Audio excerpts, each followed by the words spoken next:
নমস্কার, করুণা রান্নাঘরে সবাইকে। আজকের আবার নতুন একটা রেসিপি নিয়ে এসেছি। দেখো, ইলিশ মাছ নিয়েছি, সবাই চেনো। আমি এটা আজকে রান্না করছি আমার বাড়িতে, তোমাদের সঙ্গে শেয়ার করছি। আমি নুন হলুদ মাখিয়ে রেখেছি 30 মিনিট আগে, দেখানো হয়নি আমার। আমি এখন লঙ্কা গুঁড়োটা মেখে নিচ্ছি।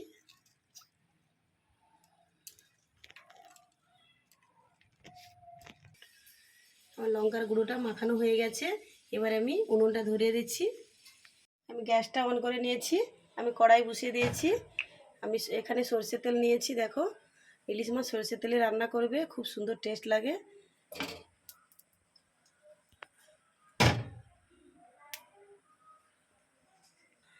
ইলিশ মাছের তেল ঝাল রান্না করছি, তাই আমি তেলটা একটু বেশি দিলাম। ইলিশ মাছের তেলটা, সরষের তেলটা নেওয়ার সবসময় চেষ্টা করবে, কারণ এটা সরষে ইলিশ সরষে তেলটাই নেওয়ার চেষ্টা করবে। আমার তেলটা খুব ভালোভাবে গরম হয়ে গেছে। আমি এখানে কালো জিরা দিয়ে দিচ্ছি অল্প করে স্বাদের জন্য।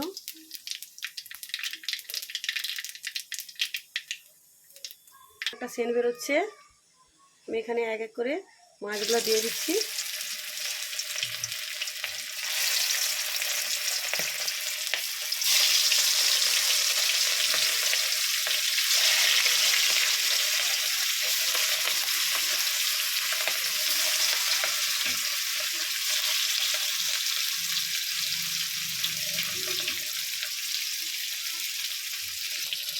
আমি একদম হালকা করে ভেজে নেব।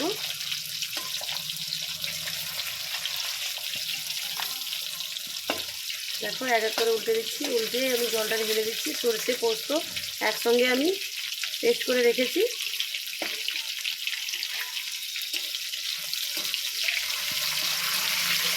দেখো কত সুন্দর রঙটা।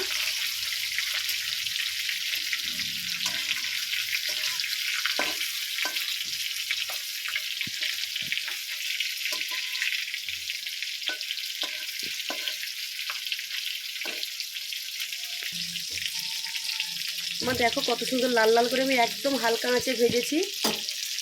আমি সরষে পোস্ত একসঙ্গে আমি পেস্ট করে রেখেছি।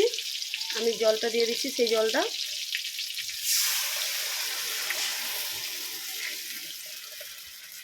তার মতো লবণ দিয়ে দিচ্ছি।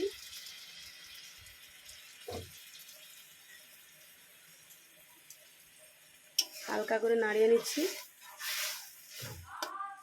আমি ঢাকনা দিয়ে দিচ্ছি।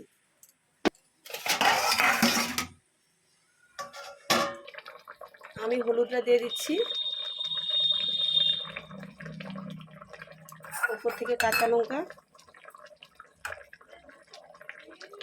টেস্টের জন্য একটা খুব সুন্দর স্বাদ আসবে, সেন্ট আসবে, তাই আমি উপর থেকে কাঁচা লঙ্কাটা দিয়ে দিলাম। আমি আবারও একবার ঢাকনা দিয়ে দিচ্ছি। ফিরে আসছি 5 মিনিট পর, দেখাচ্ছি কতটা কি হয়েছে।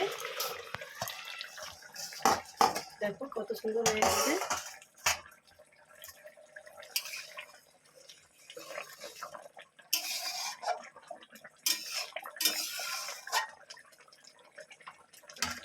আমি এটা নামিয়ে নেব, আর হয়ে গেছে। আমি ঢেলে নিচ্ছি।